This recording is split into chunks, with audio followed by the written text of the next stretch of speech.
ഒരു spoon mayonnaise മതി ഹൃദയം പണിമുടക്കാൻ. മയണൈസ് പ്രേമികൾ അല്ലാത്തവർ കുറവാണ്. മന്തി കഴിച്ചാലും ബ്രെഡ് കഴിച്ചാലും ഒപ്പം മയണൈസ് വേണം.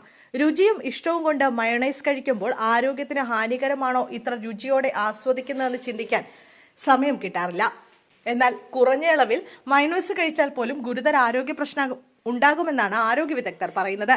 ഒരു ടേബിൾ സ്പൂൺ മയണൈസിൽ 15 ഗ്രാം ഉള്ളത് 8 ഗ്രാം കൊഴുപ്പാണ്. ആ അളവ് തന്നെ വളരെ കൂടുതലാണ്. എന്നിട്ടും കെച്ചപ്പ് പോലെ ഇത് അമിതമായി കഴിക്കുന്നതാണ് മിക്കവരുടെയും ശീലം. നമ്മൾ ഒരു ബർഗർ കഴിക്കുമ്പോൾ തന്നെ ചീസും ഇറച്ചിയും മയണൈസും എല്ലാം കൂടി ചേരുമ്പോൾ തന്നെ 25 ഗ്രാമിലധികം കൊഴുപ്പ് അകത്തേക്കെത്തും. ഇത് ഒരു വ്യക്തിക്ക് ഒരു ദിവസം വേണ്ട കൊഴുപ്പിന് സമമാണ്. വല്ലപ്പോഴുമൊക്കെ മയണൈസ് കഴിക്കുന്നത് പ്രശ്നമല്ല, പക്ഷേ കഴിക്കുന്ന അളവിലൊരു ശ്രദ്ധ വേണം. നിങ്ങൾ ഭാരം കുറയ്ക്കുകയോ അല്ലെങ്കിൽ ആരോഗ്യം ശ്രദ്ധിക്കുന്നവരോ ആണെങ്കിൽ വല്ലപ്പോഴും മാത്രമായി മയണൈസ് കഴിക്കാം. അല്ലെങ്കിൽ പകരം ആരോഗ്യകരമായ മറ്റെന്തെങ്കിലും കഴിക്കാം. അതായത് avocado spread, Greek yoghurt, hummus, mustard അല്ലെങ്കിൽ വീഗൻ മയോ ഒക്കെ പകരം രുചിച്ചു നോക്കാവുന്നതാണ്. ഏറ്റവും പ്രധാനപ്പെട്ട കാര്യം, ഹൃദയത്തിന്റെ ആരോഗ്യത്തിന് ഒട്ടും മികച്ചതല്ല മയണൈസ്.